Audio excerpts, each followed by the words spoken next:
Radha Madhava Kunja Bihari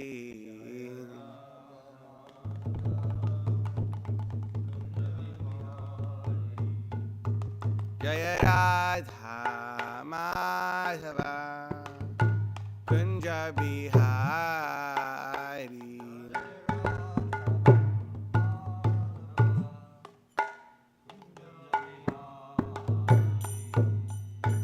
Gopi Jana Vallabha Girivaradhari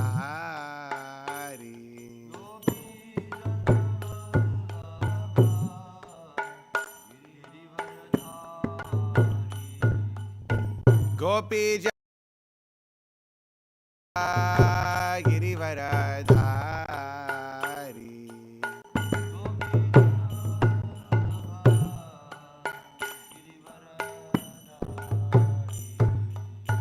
Yashoda Nandana Vraja Jana Ranjana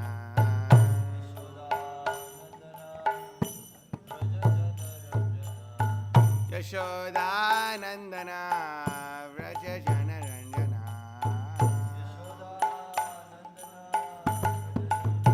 Jamuna Tira Vanachari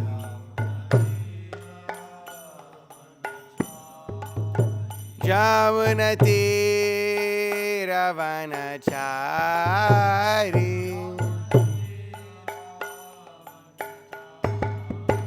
Jai Jai Radha Madhava Kunja Vihari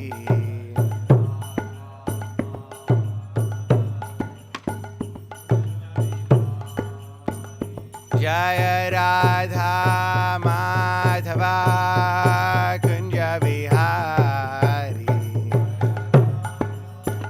No. Keep the book Jaya Radha Madhava Kunja Bihari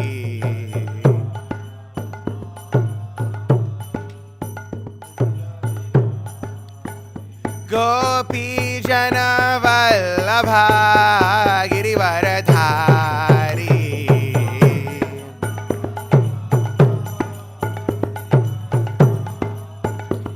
Gopi Jana Vallabha Girivaradhari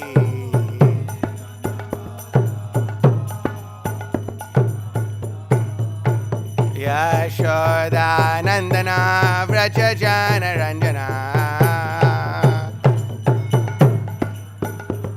Yashoda Nandana Vraja Jana Ranjana Yamuna Tira Vanachari Yamuna Tira Vanachari Jai Jai Radha Madhava Kunja Vihari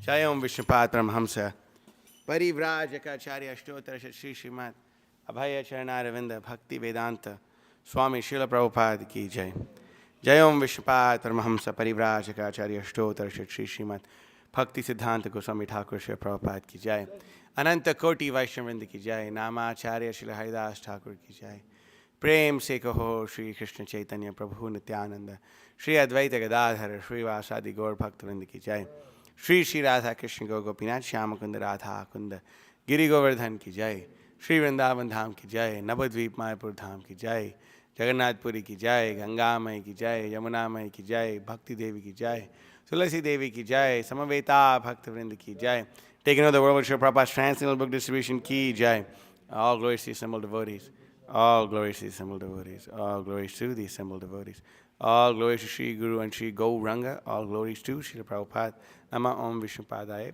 Krishna Presthaya Bhutale Srimate Bhakti Vikasa Swaminati Namane Om Namo Bhagavate Vasudevaya Om Namo Bhagavate Vasudevaya Om Namo Bhagavate Vasudevaya. Here from Srimad Bhagavatam, Canto 2, Chapter 7, text number 42. Yesham Saha Eshaha Bhagavan Dayayet Anantaha Sarvam Atmanam Ashritapadaham Yadi Nirvyati Nirvyalikam Te Dushtaram Atitaranti Cham Devamayam Nam Esham Mama Aham Iti Dhihi Shvam Shrigalam Bhakshyem Yesham Sa Esha Bhagavan Yesham Sa Esha Bhagavan Dayayedananta Sarvatmanashrita yadi nirvyalikam te dustaram atitaranti cha deva mayam naisha mamaham iti dhishva shigala bhakshye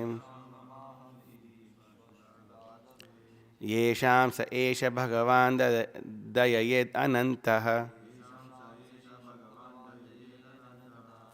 Sarvatmanashrita yadi nirvyalikam te dustaramati taranti cha deva mayam naisha mamaham iti dhishva shigala bhakshye yesham sa esha bhagavan dayayed ananta sarvatmanashrita yadi nirvyalikam te dustaramati atitaranti cha deva mayam naisha mamaham iti dhishva shigala bhakshye. Please repeat.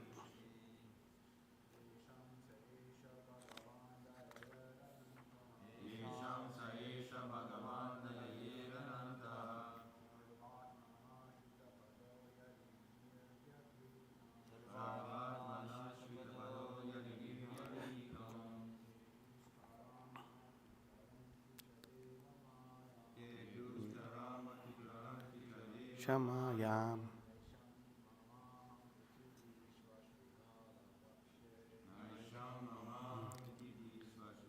Labhakshe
Thank you.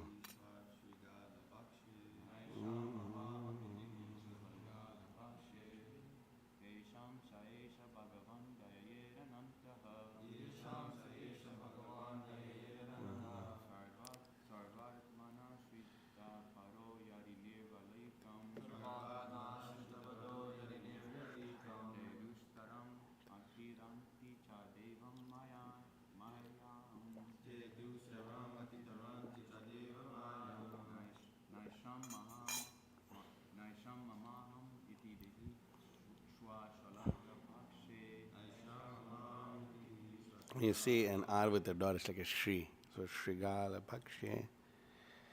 Mataji's, please.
Naishamamahami didishva Shrigala Bhakshe. Yesham, unto those only. Saham, the Lord. Eshaham, the Bhagavan, the personality of Godhead. Dayayet, does bestow his mercy. Anantaham, the unlimited potential. Sarva Atmanam, by all means without reservation. Ashritapadaham, surrendered soul. Yadi, if such surrender. Nirvyalikam, without pretension. Te, those only. Dushtaram, insurmountable. Ati, ati, ran, ati, atitarantim, can overcome. Cha, and the paraphernalia. And the paraphernalia. Deva Mayam, diverse energies of the Lord. Na, not. Esham, of them. Mama, mine. Aham, myself. Iti, thus. Dihi, conscious. Shva, dogs. Shrigala, jackals. Bhakshe, in the matter of eating.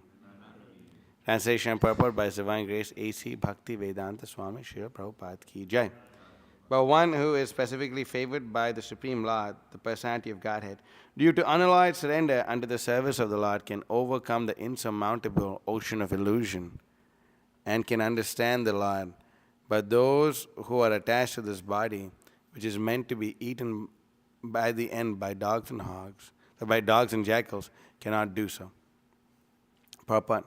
The unalloyed devotee of the Lord know the glories of the Lord in the sense that they can understand how great the Lord is and how great is the expansion of diverse energy. How great is his expansion of diverse energy. Those who are attached to the perishable body can hardly enter into the realm of the science of Godhead. The whole materialistic world, based on the conception of the material body as a self, is ignorant of the science of God. The materialist is always busy working for the welfare of the material body, and not only his own, but also those of his children, kinsmen, community men, countrymen, etc. The materialists have many branches of philanthropic and altruistic activities from a political, national, and international angle of vision. But none of the field of work can go beyond the jurisdiction of the misconception of identifying the material body with the spirit soul. Unless, therefore, one is saved from wrong conception of the body and the soul, there is no knowledge of Godhead. Unless there is knowledge of God, all advancement of material civilization, however dazzling, should be considered a failure. Can this be put up, this table? Om Ajnanatimirandhasya Jnananjana Shalakaya Chakshurmilitam Yena Tasmai Shri Gurave Namaha Shri Chaitanya Manopishtam Sapitam Yena Bhutale Swayam Rupa Kadam Mahyam Dadati Swapadantikam Vandeham Shri Guru Shritafpada Kamalam Shri Gurun Vaishnavamsha Shri Rupam Sagajatam Sahagana Raghunathan Vitam Tam Sajivam Sadvaitam Savadhutam Parijana Sahitam Krishna Chaitanya Devam Shri Radha Krishna Padan Sahagan Lalita Shri Vishakan Vatamsha He Krishna Karuna Sindho Dina Bandhu Jagatpate Gopesha Gopika Kanta Radha Kanta Namostate Tapta Kanchana Gaurangi Radhe Vrindavaneshwari Vrishabhanu Sute Devi Pranamami Hari Priye. Vancha Kalpatarubhyasya Kripa Sandubhyevacha Patitanam Pavanebhyo Vaishnavebhyo Namo Namaha. Nama Om Vishnupadaya Krishna Prishthaya Bhutale Srimate Bhakti Vikasa Swaminiti Namine Harijanagana Badi Gnana Karmanda Hari Prakatita Para Bhakti Bhakti Siddhanta Kantihi Vinaya Nikara Lakshmi Nimna Medaira Gamyo Bhuvi Jayati Vikaso Bhakti Purvo Yatindraha Nama Om Vishnupadaya Krishna Prishtaya Bhutale Srimate Bhakti Vedanta Swaminiti Namini Namaste Saraswate Deve Gauravani Pracharine Nirvishesha Shunyavadi Paschati Deshatarine Vagisha Yasya Vadane Lakshmi Yasya Shivakshasi Yasyase Hridaye Samvitam Nrisimham Aham Bhaje. Jai Shri Krishna Chaitanya Prabhu Nityananda Shri Advaita Gadadhara Shri Vasadi Gaur Bhaktavinda Hare Krishna Krishna Krishna Hare Hare Hare Rama Rama Rama Hare Hare Mukham Karti Vachalam Pangum Langayate Girim Yat Kripatamaham Bande Shri Gurum Dinatarinam Paramananda Madhavam Shri Chaitanya Ishwaram Yasya Deve Parabhaktir Yata Deve Tata Guru Tasya Ite Katita Hyarta Prakashante Mahatmanaha. So this verse is speaking specifically about the power of unalloyed surrender unto the service of the Lord. Because by doing so, a living entity, by surrendering unconditionally to the lotus feet of Krishna, they can free themselves from all this material conditioning that is present in this world. Because we see that in this material world, we're all bound up by the ropes. What ropes are we bound up by? Yes? Anything else?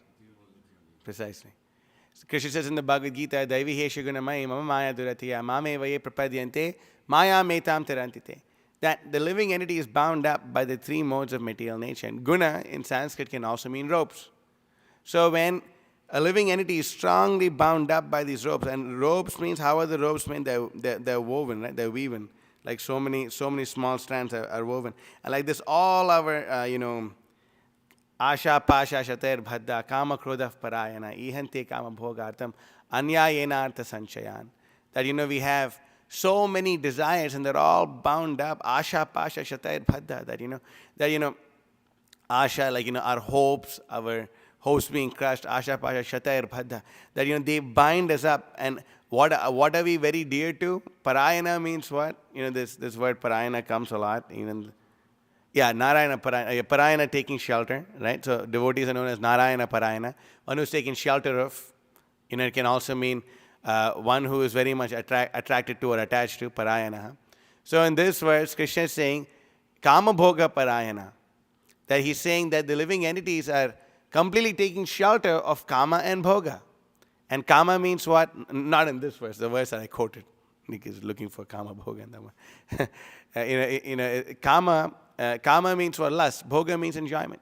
So when the living entity becomes a parayana, completely surrenders unto Kama and Bhoga, the living entity is completely bound up. Asha Pasha Shadar Baddha Kama Bhoga Parayana.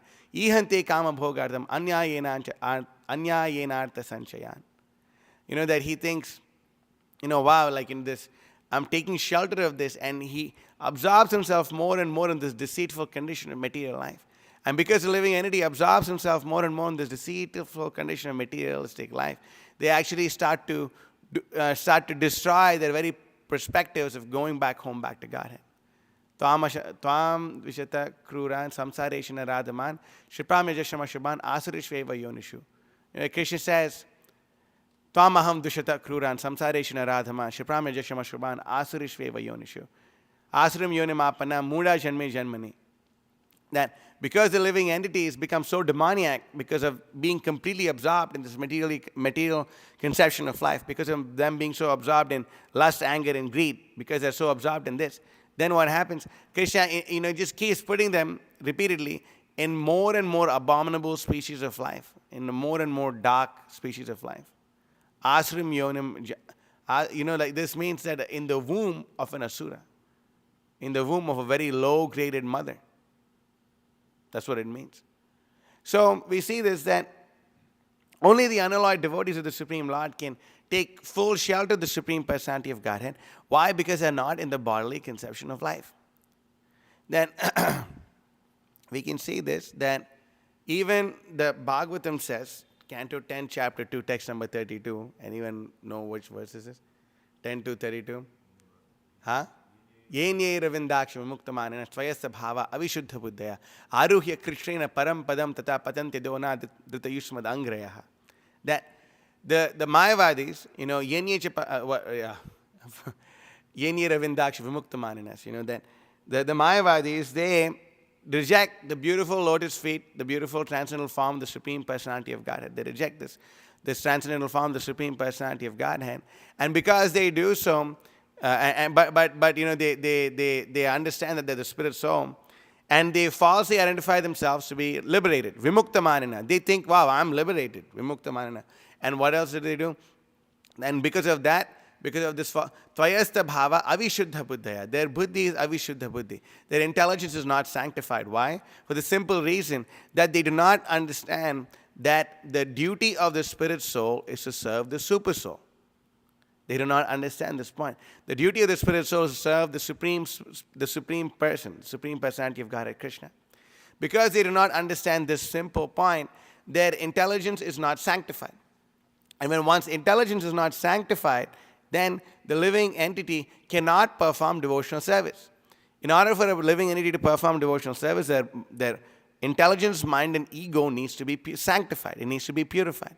And because the intelligence, ego, and mind of the Mayavadis are not purified, they're not sanctified, they're unable to get the mercy of the Supreme Personality of Godhead.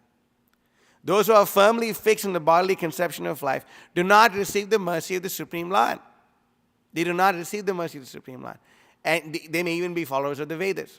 That's why Narottam Das Thakur says, Karma kanda, jnana kanda, kevala, vishera bhanda. What does that mean? That taking shelter of fruitive activities and taking shelter of dry knowledge, they're simply eating from poison pots, from a pot of poison.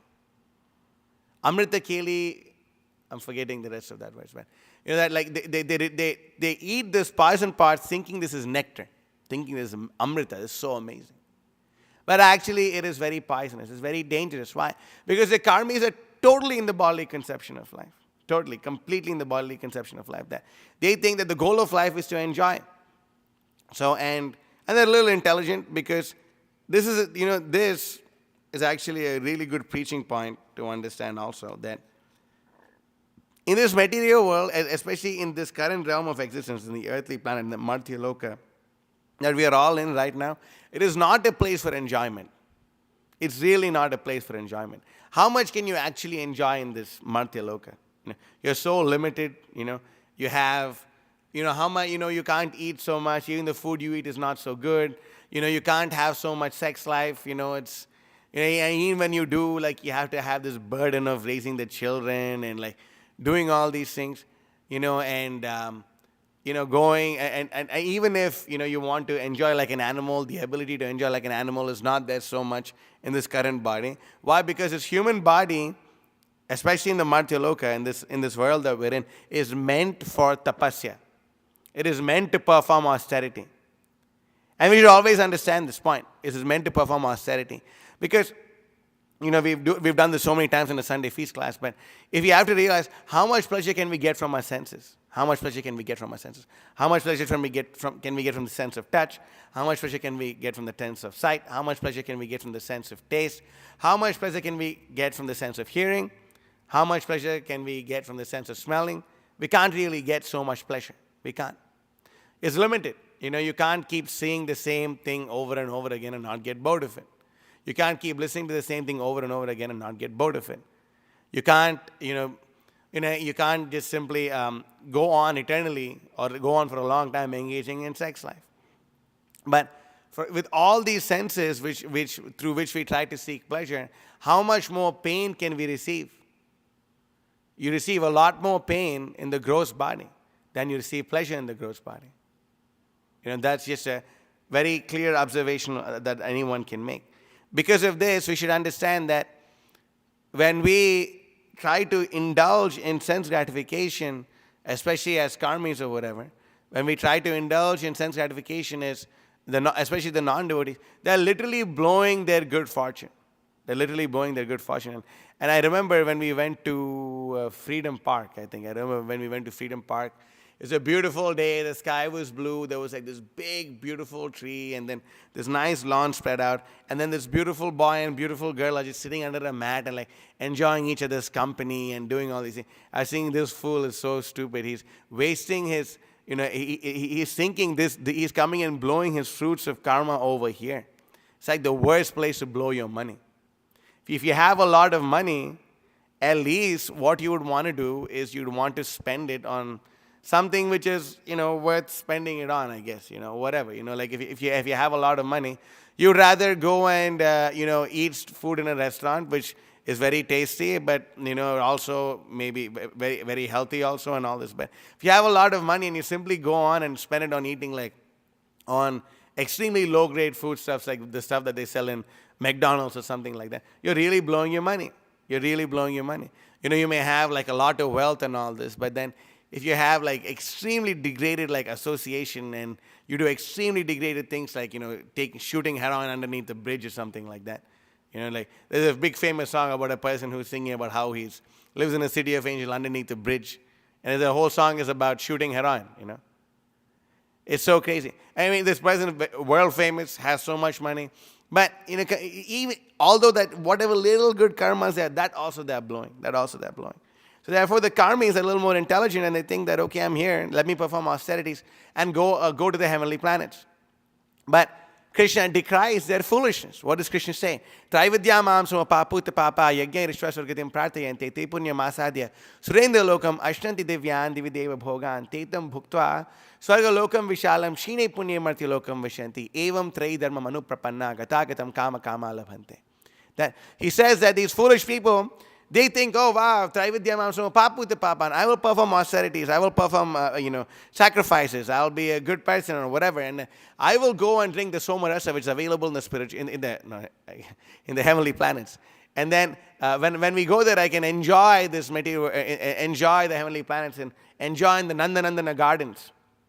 And I can enjoy with all these apsaras, and I can enjoy Swarga Lokam Vishalam, huge amount of enjoyments. But then what happens? Shine punye martya lokam vishanti. You again fall down. And for this great endeavor for enjoyment, what do you simply get? Gatagatam kama kama labhante. You simply get repeated birth and death because you're addicted to lust. So Krishna says this point. It's completely gross foolishness. It's complete gross foolishness. Therefore, we should understand that sense gratification, especially sense gratification in this current realm we're doing, it is not an intelligent thing to do materially or spiritually. To not, to just simply go and blow our karma out there in this material world is not even intelligent on the material platform. Yeah, especially this human form of life is meant for tapasya. Therefore, intelligent people, they do it. And some karma kandis or some people who follow karma kanda, some of them are even brahmacharis, and they follow strict brahmacharya and they do all these things and all that. But the whole time they're meditating about how they're going to go to the heavenly planets and enjoy with the apsaras. They'll do it. And if you don't become a pure devotee, guess where you're going? Guess where you're going? You're going to the heavenly planets. You go to the heavenly planets, enjoy, do all these things. And guess what? When you're up there, you're going to be up there for a long, long time. And then when you come back down, the golden age of raw Chaitanya is not going to be there anymore. What an opportunity lost. What an opportunity lost. Therefore, we're here now. Our qualification is that we performed so many sinful activities in the past. Now we've somehow received the mercy of the Lord. Therefore, we should always, strive for the ultimate perfection. Like Bhakti Vikas Maharaj was speaking on the disappearance day of Bhaktivinoda Thakur, the appearance day of Bhaktivinoda Thakur, he was saying that sincere repentance should be there throughout our life. Amar jivan sada pape ratnahi ko punye relash.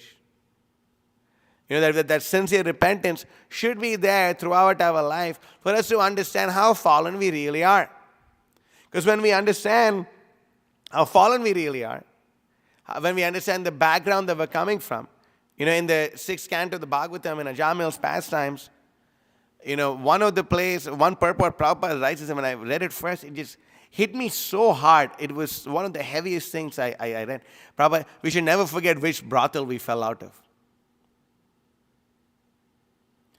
And that's so heavy. I was thinking, like, this is so heavy, my God. But that's true. You may think, oh, at least it didn't happen to me in this life. But honestly speaking, in order for us to be born in this Kali Yuga at this point of time, we must have really blown it. Like, seriously blown it. Like, wow, where did we born? What did we eat? What are the activities that we've done? When I think of all the sinful activities that I've done, I'm saying, oh, I must have been a really sinful wretch in my past life to like have this birth in Kali Yuga, in this horrible situation. Horrible, horrible. Just look around. Think of your past. What horrible things entered your body? What horrible places has your body been? Just in this life. What to speak of the past? Unthinkable. Thank God we don't remember. Otherwise, we'd be so depressed, committing suicide all the time or something like that. If you have any shame at all. Therefore, it is very important for anyone due to unalloyed surrender. We should perform unalloyed surrender under the service of the Supreme Lord. That's why Krishna says, Sarva dharman parityajya mamekam sharanam vraja aham tvam sarva papebhyo mokshayishyami Mahotsaha. Abandon all varieties of religion and surrender unto me. I will deliver you from all sinful reactions. Do not fear. And Vishwanath Chakravarti Thakur speaks about, actually Baldev Vidyabhushan in his commentary speaks about this useless worry, and Prabhupada also speaks about this useless worry in the purport, where he says that one must worship the Supreme Personality of Godhead with faith and love. It must happen. We must worship Krishna with faith and love. We should have that faith and we should have that love for Krishna. That somehow or the other, the Supreme Lord is going to come through and deliver me. And we should not have stupid worries. Oh, I'm worshiping Krishna, but then what about my this? What about my that? What about this material desire that I have? What about that material desire that I have? Krishna is saying Mahotsaha, so Mahotsaha, don't worry. Don't worry means don't worry, that's all. When Krishna says, I got you, means he got you, that's it. Understand this. Think of this example. Let's just say, let's just say you run a big business and your business is like going into deep trouble and losses, and you're getting attacked by different people on all sides, most of the time. And then, you're in a very problematic situation and you're in a lot of anxiety. Then suddenly you get a phone call and you answer the call and it's like the president of the country who has a lot of power. And he tells you, don't worry, I'm with you, I'll take care of everything.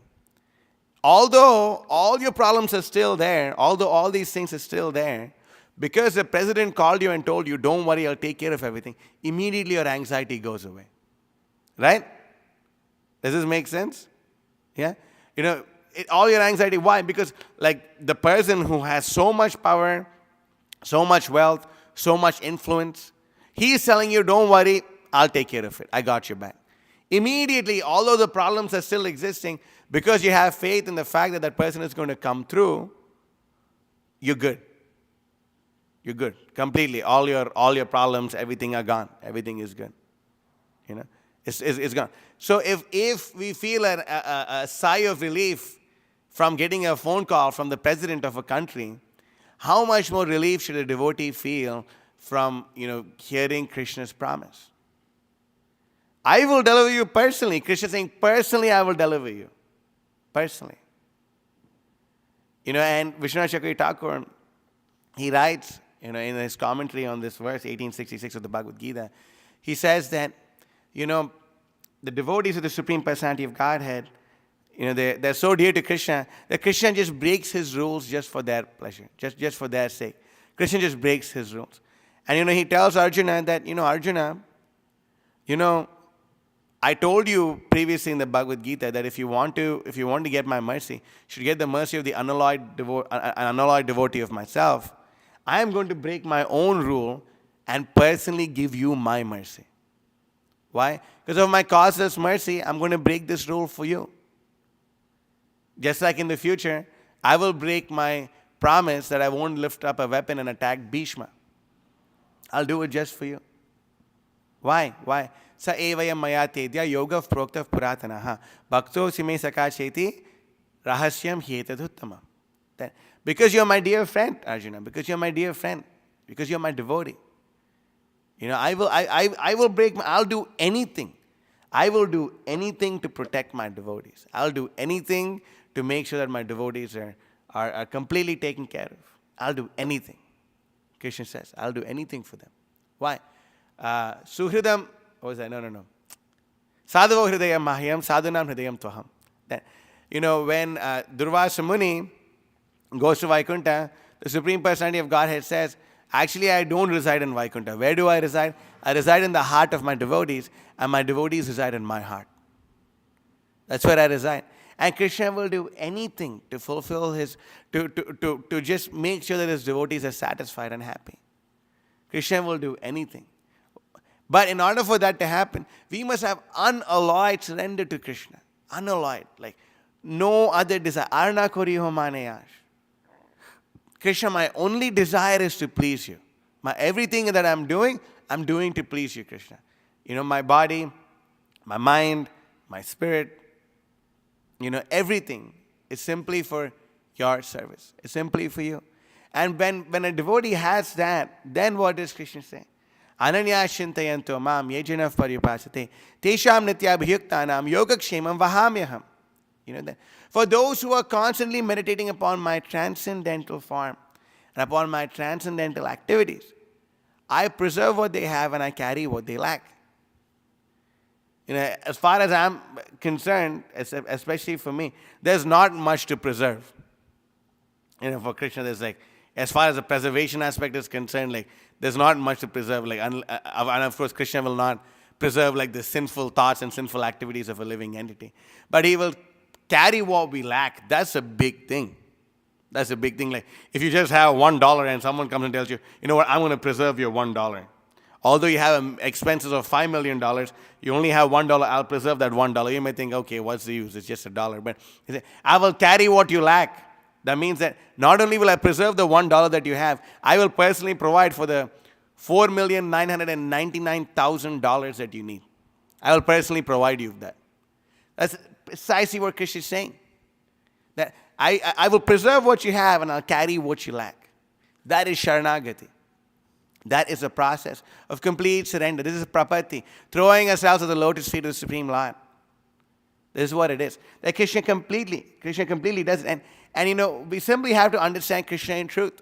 Janma karma chame divyam evam yovadi tattvataha tyaktva deham punar janma naiti mam eti sarjana. When we simply understand Krishna in truth, understand that Krishna's appearance, understand that Krishna's activities, they're all transcendental. They're all transcendental. When we understand Krishna in truth, when we understand this point in truth, then, we'll be liberated, no doubt, no problem.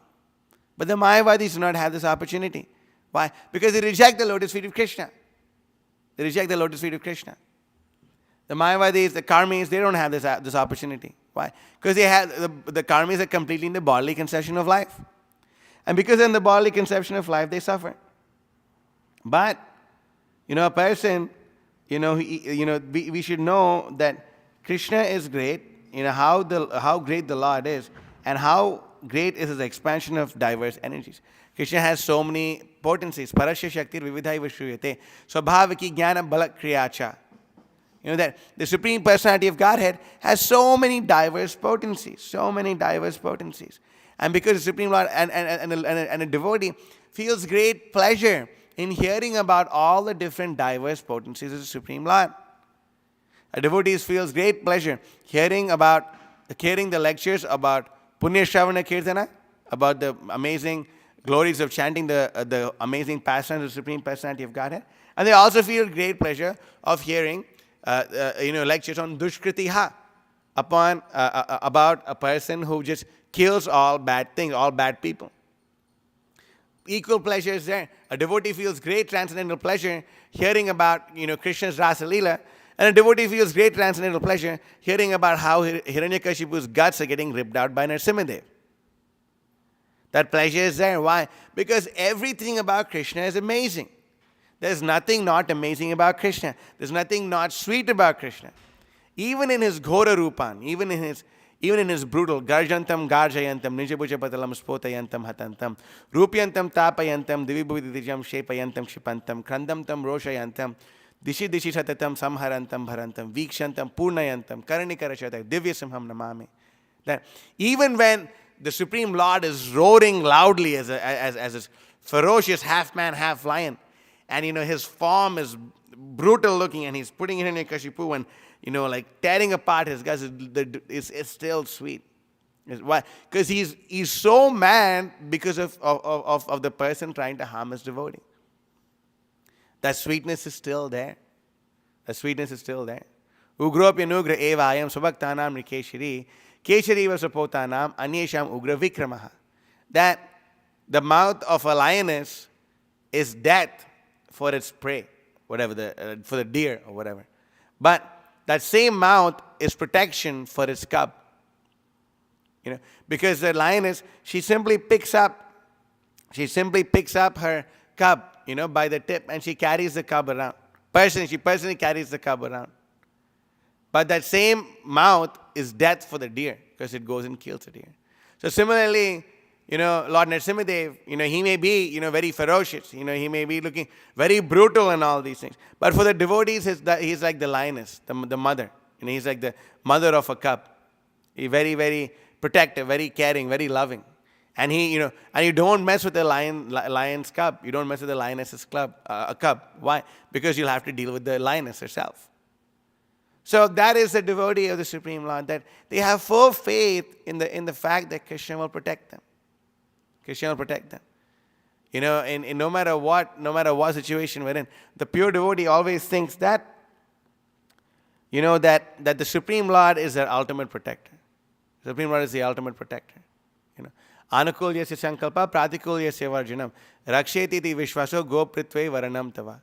That, a devotee knows how to accept what is favorable in Krishna consciousness, knows how to reject what's favorable in Krishna consciousness. He knows how to do all these things. And he has full faith in the fact that the Supreme Lord will protect him. Supreme Lord will take care. That's why Bhaktisiddhanta Saraswati Thakur, is my second favorite quote by him, that if you put everything in God's hand, you will see God's hand in everything. You will. But we have to put everything in Krishna's hand. And that's the tough part. It may seem tough, actually. But, I was thinking, it seems tough. But then when we're around, at least me personally, when I'm around my spiritual master, I just feel, oh, that's like the easiest thing. Like, yeah, what's the difficulty, There's no difficulty giving everything we got to Krishna. and then when I'm away from my spiritual master, I think, oh my God, this is so hard, But it's obvious that it's because of the mercy of the pure devotees that we're able to feel and understand this thing, But, we see this that the whole materialistic world is based on the conception of the material body as itself, and is ignorant of the science of God. And because this material world is ignorant of the science of God, it's simply going to be based on this bodily conception of life. And because it's based on the bodily conception of life, there's so much suffering going on. Why? Because there's only a limited amount of sense gratification available in this world. There's such little supply and so much demand that someone is going to be fried out. Someone is going to be fried out. That is just the nature. Because if everyone's after sense gratification, Krishna's just made, just enough sense gratification that not so that everyone can have that. Therefore, there's always struggle. Therefore, there's always a struggle for existence. Always a struggle to keep one's prestige and all this together. Idam madhyam maya ladam idam prapse manoratam idam asti atime bhavishyati punardanam aso maya hata shatrur hanishyet cha paranapi ishwaroham aham bhogi siddhoham bhalavan sukhi adro pichanavan asmi konyosti sadisho maya yakshe matmyapi modishta. Forgetting the last line. Anyone know the last line? Iti mohitaha. Forgetting the last line. But the demoniac person thinks, I am so great. I have all these aristocratic persons around me. I'm going to perform all these yajnas and activities and give charity out of pride. I've acquired so much money and I've killed my enemy. He's my enemy and I've killed him. And tomorrow I will kill my other enemy. And this way I'm the enjoyer, I'm the perfect person, I'm the controller. The demoniac person thinks like this. And then when one gets too absorbed in materialistic life, they become demoniac. They don't care. If you become so absorbed in the bodily concept of life, then what happens is that sense gratification becomes a goal of life. And when sense gratification becomes a goal of life, we don't mind killing animals and eating them just for the sake of our tongue. What does it matter? As long as my senses are satisfied. What's the problem? There's no problem. But we have to understand that such conceptions, they simply, like Prabhupada is saying, unless, therefore, one is saved from the wrong conception of the body and the soul, there is no knowledge of Godhead. Unless there is knowledge of God, all advancement of material civilization, however dazzling, should be considered a failure. Why? Because we are simply focusing on this body. We're simply focusing on this temporary thing. And because we're trying to make permanent arrangements in this impermanent world. We're trying to make permanent arrangements in this world which everything is going to be destroyed. So what is the use? What is the use? There's no use. Mametya punarjanma dukhalayama shashvata. It's all going to be taken away at the point of death. Anitya masukam lokam. This world is temporary and full of misery. Therefore, what's the use? There is no use in material life. There is no use whatsoever. Therefore, one must be saved from the wrong conception of the body and the soul. That is, unless one is saved, there is no knowledge of Godhead. That's why we see religions these days also are completely based on the bodily conception of life. Completely, totally. That your body is preserved because, your body is like, it's like it's what's going to be resurrected after you die. After on the day of judgment or something like this, completely on the bodily conception of life. You have to bury the body, because something is, you're going to come back to life or something like this, the day of judgment. Never mind if you blew up, I always wondered, so what if someone got blown up in a bomb, which part of their body is going to be revived, what happens then, what happens, It's just ridiculous, we see descriptions of so many wars, terrible people like Genghis Khan, cut off so many different parts of the body, just God glued all up and bring you back. How does it work exactly? And then, the body decays and then goes into the soil, and the soil goes into plants. So when the body has to come back, is it that, all the plants and everything that people ate, it comes out of the body? It just doesn't make any sense. But you see this bodily conception of life, and the people think that the more comfortable my body is, the more material objects that I have, the more merciful God is upon me. And if the person is poor and is struggling for life, that means God is not compassionate upon him. God does not love him. So according to this theology, then Vamsidas Babaji has no love of God at all and does not have the mercy of God. According to this theology, Sudama Vipra, he had no mercy of God until he actually got some material wealth. According to this theology, even even Jesus actually had no mercy of God, right? Because God loves you if he gives you a lot of money. He didn't give Jesus a lot of money. So God don't even love Jesus. So what sort of nonsense is this? And then whatever. There's some people who think that, whatever. Hebrew Israelites, we think, we follow the King James version, this and that, and the white man is the devil, and this and that. And then Nick told me this amazing revelation that, wow, you follow the King James version, but King James himself is a white guy. So now what? So this kind of nonsense goes on, and you can see Krishna specifically speaks about this in chapter 17 of the Bhagavad Gita. What's the name of the 17th chapter? Divisions of faith. Krishna speaks about this specific thing. Being absorbed in the mode of ignorance, these kinds of insane ideas come about. People think the body and the soul are the same thing. So depending upon one's body, one can grade the soul. And, my Guru Maharaj was saying in a lecture that in Catholicism, for some time it was that, only men had souls and the women didn't have a soul. And after some time, the theology changed that women had half a soul and the men had a full soul. I guess now it's going to be that women have two souls and men don't have one or something. Unless they become das and das. Anyway, God knows where the speculation will go. God knows where it will go. How far. Animals definitely don't have souls. Why? Because we have to eat them. That's why. That's the only reason why. Otherwise, it doesn't matter. But this kind of nonsense goes on. Why? Because of being too absorbed in the bodily conception of life. Where is that? I was looking at this particular Sanskrit word. Dusaram nitsitir shatam kalim satvaharam pumsam karnadar. Okay. That's Tvamna Sandarshito Dhata Dushtaram Nichitishatam. Okay.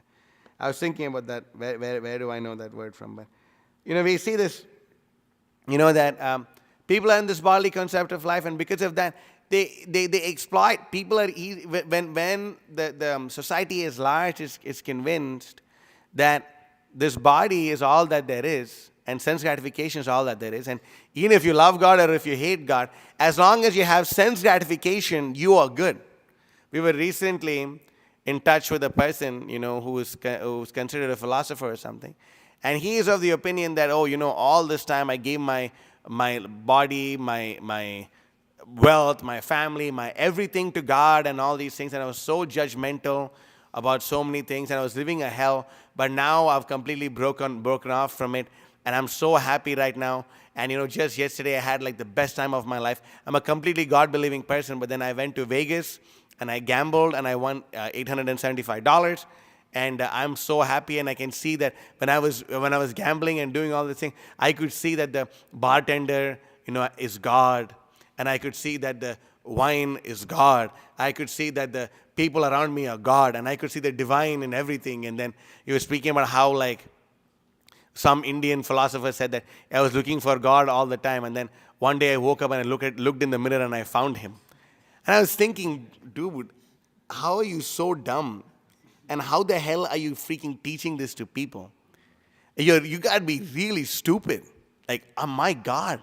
How can you be so dumb and so proud at the same time? I just don't understand. But it's there, it's like, I was shocked. I was thinking like, dude, is this guy trolling us or like, what the hell? I mean, it got to be a joke, bro. Like, what are you talking? Complete garbage. And he said, I know God. I've seen God. I've seen Him or her or it, or whatever it may be. But I know Him. And then like Maharaj was like, so do you know Him? Like, no, I don't know Him. But you just said you know Him. Like, it's so insane. It's so insane. And bottom line, what ends up happening is everyone ends up taking shelter of Mayavad. Because that's the only thing you can actually take shelter of in order to try to like justify your sense gratification. Because if you were to firmly adhere to a proper understanding of what's in the Vedanta, of proper understanding of what's in Shastra, there's no way you can justify your sense gratification. No way in hell. Oh, I was gambling, and then when I drank that wine, I thought of Krishna and prema arised in my heart. Like we can say, bro, you're a straight up sahajya, But if you're a Mayavadi and your philosophy is everything is fine, everything is divine, then what's the difference? You can enjoy sense gratification. That's why when we read in the Padma Purana, Lord Vishnu instructs Lord Shiva to preach Mayavad philosophy in order to do what? Does anyone know why exactly he asked him to preach Mayavad philosophy? It is to increase the population of the world that you do it. That he asked him to preach it. Because if you think about, Krishna is so intelligent. And if you think about it, this philosophy is actually perfect for increasing the population of the world. Why? Because variety is the mother of all enjoyment. So when a person starts to dive deeper and deeper into this kind of philosophy, they think that, okay, the ultimate goal of life is to merge into a light and there's no variety over there. That means there's no real enjoyment. Maybe there's a little peace, but there's no real enjoyment. So I might as well just stay in this material world, and although the variety is a little messed up, at least there's some variety and at least there's some enjoyment. That's what they think. And because of such a thing, because of such a mentality, is Mayavad, Shunyavad, Buddhism, all these things, people who ascribe to these things en masse are grossly materialistic. Grossly materialistic. Most of them, 99% of them. How many of them are genuinely trying to restrain from sense gratification? How many of them actually have a proper conception of what spiritual life is? There are so few that we can say none. So this we should understand.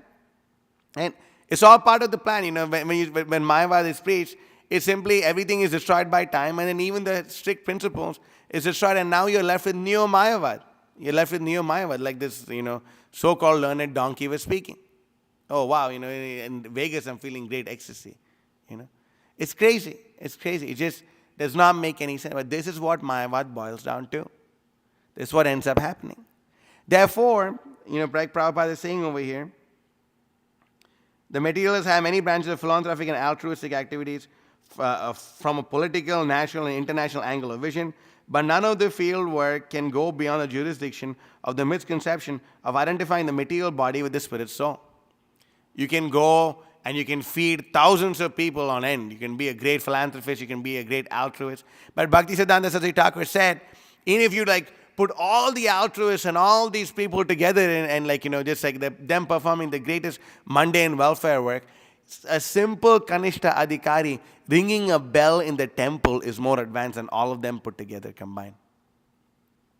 Simple Kanishta Adhikari just ringing the bell in the temple is more advanced. Why? Because at least he understands who to worship. At least he knows. But, we see this, that, unless therefore one is saved from the wrong conception of the body and the soul, there is no knowledge of Godhead. And unless there is knowledge of God, all advancement in material civilization, however dazzling, should be considered a failure. Therefore, this knowledge, injecting this knowledge en masse is very important. Someone was interviewing Srila Prabhupada and they said, well, you guys are distributing so many of your books and all this is happening, but you see that not so many people are converting to your cult or to your religion or whatever. And Prabhupada said, that's not a problem. And they were shocked, what do you mean? Isn't the whole purpose of you distributing books to convert people and bring them to join your cause? I said, no, the main purpose is to educate people. We want to educate them. Our main purpose, Guru Maharaj is saying this in the lecture section. The main purpose is to educate. We want to educate people. We want to give them this education. That's what we really want. Yeah, and out of those people are being educated, who are fortunate will come and join anyway.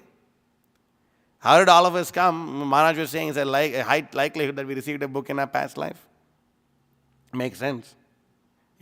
But you see this, that when this education is there, and we were talking to Maharaj and we were telling him as to how Stuart Little and Scooby-Doo and all these people, they're getting books, they're getting Bhagavatam sets, and we were saying that, we're not like these, this motivational speakers who are hiding the fact that they're devotees and having cool accents and speaking to big celebrities and talking nonsense. We're not like that. We meet these celebrities and straight up give them the Bhagavatam, the highest essence of all Vedic knowledge, straight up. And we're telling Maharaj that Maharaj is these Bhagavatams are getting distributed. Can you imagine in someone's home is a full set of Srimad Bhagavatam. A full set. Imagine you can't ignore it. You can't really ignore it. If you have a small book, all right, take it, put it in a corner, throw it somewhere, put it behind a pillow maybe. But if you have a full set of 18 or 44 hardbound books in your home, how can you ignore it? How long can you ignore it? And I was saying, Maharaj, if we keep doing, something crazy is going to happen. Something really insane. Maharaj, yeah, something crazy. Something is definitely going to happen. Something is going to happen. Something is going to happen. We cannot understand the effect of actually distributing these books. We cannot, how we're injecting. I was just thinking, wow, this is so crazy. I was thinking, but in DC, and it's the capital of the capital of the capital of the country, which is influencing the whole world, and here we are distributing Bhagavatam says to these people on the streets. Man, is so insane. It was so absolutely out of this world. I was thinking, this is amazing. What the heck is happening here? And all those pictures in front of these monuments and this. This we did a Bhagavad Gita Photoshop with the guy in front of the Lincoln statue, but Abraham Lincoln statue, but all these people receiving these books in these places, what the heck is this? It's inconceivable, the potency of what's happening actually, and we don't realize it. But then as we keep doing it, the unalloyed mercy of the Supreme Lord will descend. That's why it's worth all the austerities. It's worth it. Why? Why is it worth all the austerities? Because we're going to get paid in full by Lord Chaitanya. That's the point. You're going to get paid in full by the Supreme Lord. Paid completely. This is what you're signing up for. This is what you're signing up for. Therefore, it doesn't make sense to be absorbed in this bodily concept of life, and this body, which is going to be eaten by hogs, by dogs. I'm too used to saying hogs and dogs. By dogs and jackals. It's no use. Why? Because ultimately, this body is, after a few years, it's going to become ashes, it's going to become stool, or it's going to become worms. That's what's going to happen to this body. Some animals are going to come and probably eat this body, and then they're going to pass out the body as stool. Or then like, our body may be burnt and the body is going to become ashes. Or then like worms may just, like the body may just left to decay and worms come and eat the body. So like, it doesn't make sense to be attached to this bodily concept of life.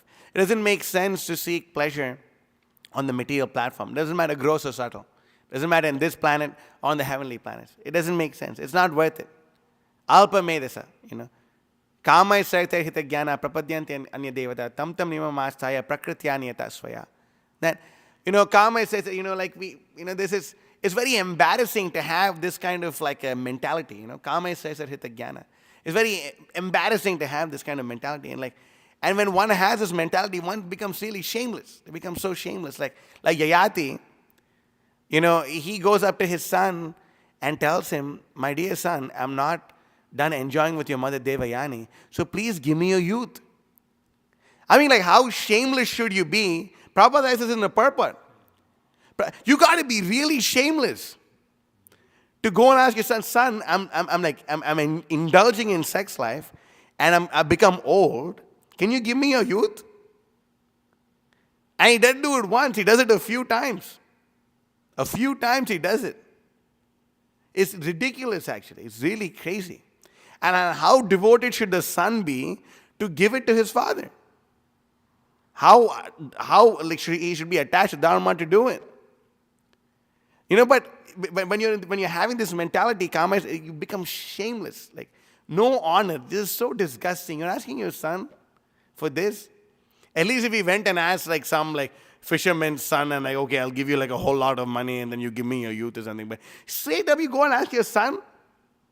It's crazy. But it's what happens. People become shameless. People become shameless after material sense gratification. Then you see nowadays like the candidates who are running for presidency, they're openly just, completely like, they're proud of the fact that I'm very lusty. I'm a very lusty guy. Ha, look how proud. What is this? What is this? But they're proud. Yeah, wow, amazing. Yes, But that's what Kama Seta Hita Jnana does to you. That when your knowledge is like so influenced by lust, that's exactly what happens.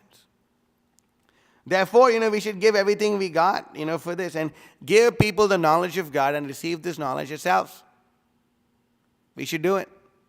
And when we do it, we get the greatest benediction. We get the greatest mercy of Krishna. We get the greatest mercy of Krishna. Nachitasman manusheshu kashin me priyakrittama. What does this mean? You should know this as book if you're distributing books. Yeah. No one is more dear to me than he who is distributing this divine knowledge. It should be like an inspiration, actually. Amazing. And I was just thinking, like, wow, my spiritual master is distributing all these books. Like, how dear he should be to Krishna. He's distributing all these books and he's giving out all this knowledge and producing these books, distributing these books, doing all these things. I was thinking, wow, this is really amazing. How dear he should be, to Krishna. I was saying, this is really amazing. But then, by serving a person who's like, doing all these amazing activities for Krishna, then we also, become a candidate for receiving the causeless mercy of Krishna. That Shri Krishna Chaitanya Prabhu Dasiranu Das Pratana Karoye Sada Narottama Das. That my Shri Chaitanya Mahaprabhu, I'm your eternal servant. Dasiranu Das. And this I'm the eternal servant of your servant, of your servant, of your servant. And to be like this is my only desire. And this is a mood of all pure devotees. Even when Kuvera came to offer benediction to Dhruva Maharaj could have asked him for unlimited amount of wealth in this world. But what did he end up asking him for? He ended up asking Kuvera, the only thing I'm asking you is please let my devotional service go uninterrupted. That's what he asked him. That's what he had. He could have gotten all the material boons that he wanted. No, just please make sure, my devotional service goes uninterrupted. Ahaitukya pratihata yayatma suprasidati. And really, when we are completely laser focused on the mission, and ahaitukya pratihata, and we have no motivation and we have no interruption in our straight up thought process of serving the mission of the Supreme Personality of Godhead, then yayatma suprasidati, you will feel completely satisfied, completely blissful. And sometimes we may have this experience on traveling Sankirtan that We go, or while we're distributing books. You're distributing books all day long, and you have no time for it. You just wake up, take your cold shower, chant your rounds, hear the class, take prasadam, and you're out. And you're out, and you're out, and you're out, and you're out, and you're out, and you're out the whole day distributing books. And then, by the time you come back, and sometimes, we don't usually do this, but sometimes we don't eat lunch. And then, when finally all the books are distributed, and you finally take that prasadam, you feel so satisfied, like your atma is superseded. You're completely satisfied. You have no other desire. This is amazing. I wish I can just wake up and do this again tomorrow. You genuinely feel completely satisfied. And it gets better over time as the nature of devotional service. That nothing can stop. And the deeper you dive, the deeper you go, the more you realize that there's more depth to it. We can dive deeper and deeper in the Bhakti Rasamrita Sindhu, in this ocean of ecstatic, in this ecstatic ocean of ecstatic nectarian ocean of devotion. We can dive deeper, and it just gets deeper. And the deeper you go, the more ecstatic it becomes. The deeper you go, the more ecstatic it becomes. And our acharyas are like these great Timingala fishes, swimming in this ocean of nectar, of Krishna consciousness. And they very kindly bestow their causeless mercy upon those who are simply trying to follow. So we should understand this, This is our acharya's mood. This is what they want to be done. This is what needs to be done. Therefore, we should do it. Ihara paramahamsa gaurangira nijabhamsa tandera charane mama gati. All these devotees of the Supreme Lord, they're part of Lord Chaitanya's family. Gaurangira nijabhamsa tandera charane mama gati. The lotus feet are like our only shelter. The lotus feet are our only shelter. And when we pray like this, that please, Krishna, let me be engaged in the service of your pure devotees. Please let me be engaged in the service of the acharyas. Krishna becomes very, very pleased. And because that's what he also wants to do. Because pure devotees are very expert at dodging any glorification or any service from anyone else. And there's always a competition between the devotee and Krishna. And the devotee is serving Krishna. And when Krishna tries to serve him back, the devotee tries to dodge it. But then when someone else comes and prays to Krishna, I also want to serve this pure devotee. Then Krishna fulfills his desire of serving his pure devotee through you.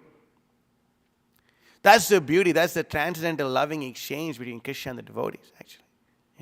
And when we are assisting, by assisting our predecessor Acharya's mission, by assisting the mission of the Guru, we're actually assisting Krishna and his mission also.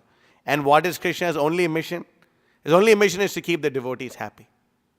Everything else is a byproduct. But Krishna's only mission, the only thing Krishna cares about, how can I keep my devotees happy? How can I give pleasure to my devotees? That's the only thing Krishna cares about. So when we go up to Krishna, Krishna, I'm really fallen. I am in the bodily conception of life. But I do have this one desire to please your pure devotee. Then Krishna becomes so pleased and gives you remembrance of your devotional samskaras. He gives you knowledge, divine knowledge as to how to perform devotional activities. And he very kindly gives you forgetfulness of your sinful propensities. Krishna is so kind that he even gives us forgetfulness of our sinful propensities. Krishna is so kind. Krishna is so merciful. And then not just that, in Sri Chaitanya Mahaprabhu, he comes and he takes it to the next level. Because he's imbued with that devotion and the complexion of Srimati Radharani. Maharaj was speaking about, in this, on Radhashtami, that Radharani takes 3 baths. In her first bath, she takes a bath in compassion, in a shower of compassion. So this is who comes down. Ananda Leela Maya Vigrahaya Hema Badivya Chavi Sundaraya Tasmai Mahaprema Rasapradaya Chaitanya Chandraya Namo Namaste. That the Supreme Personality of God, Ananda Leela Maya Vigrahaya, is full of blissful pastimes. All his pastimes and activities are completely blissful. Hema Badivya Chavi Sundaraya. His transcendental form is golden. It's like molten gold. Hema Madhivya Chavi Sundaraya. The most attractive, beautiful form. And yes, Lord Chaitanya is the most attractive, beautiful person. Because Krishna is Madana Mohana, right? Krishna is Madana Mohana. He is a person who even attracts Cupid. And then Radharani is Madana Mohana Mohini.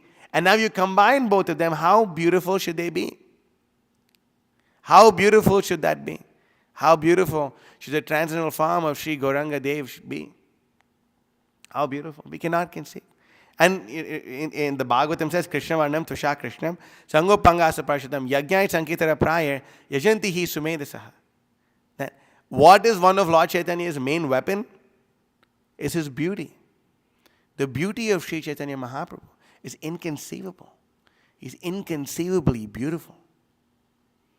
That even Lord Nityananda, he would go into villages where this is known to be full of dacoits, basically like going to the ghetto or something like that, full of dacoits, and then what would he do? He would dress himself very beautifully and have all these ornaments and all these things, and he would go and he would simply like stand there, and all these dacoits would think, let me go and or he would go and do kirtan, and dacoits would think, let me go and rob this man. They would, and when all the dacoits would go to rob Lord Nityananda, they themselves would be imbued with ecstatic love of God.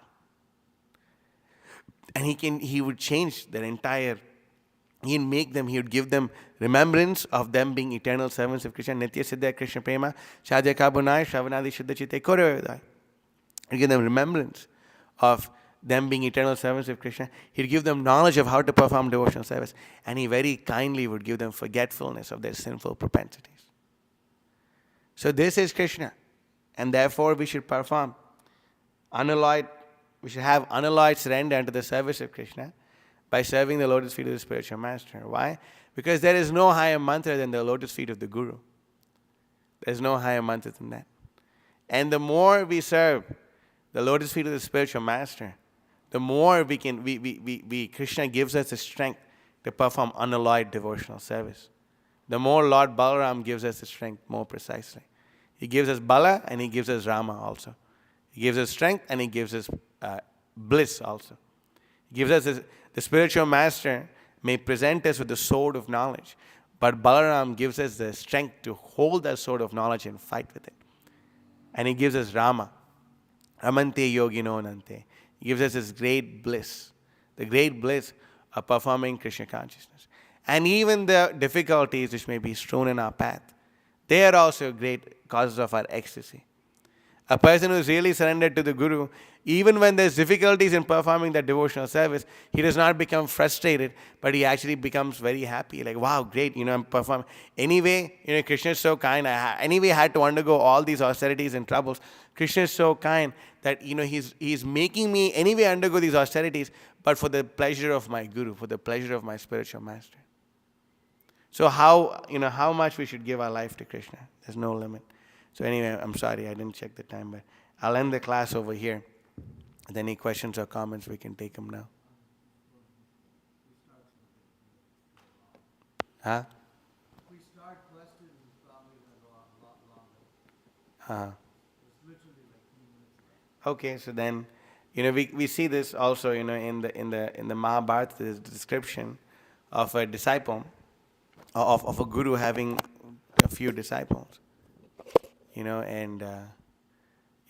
remember the pastime of 2 of them, and one of them, the guru actually sees that his field is being flooded, and he asks one of his disciples, please go check, and see this field, why is there so much water? And the disciple goes and sees that there's a big reservoir of water, and then, if he didn't stop this water, the whole field would be flooded. So then, he personally kept his body against this. And it had been like a day and a half, and the devotees and everyone in the ashram was wondering, where is this person? Where did he go? Where did he go? And then they go around looking for him in the field, and the guru finds that, oh my God, you were willing to sacrifice your life just to save my field. You go back home, and you don't have to worry about anything, because all the imports of Shastra will be revealed unto you. And there was this other disciple.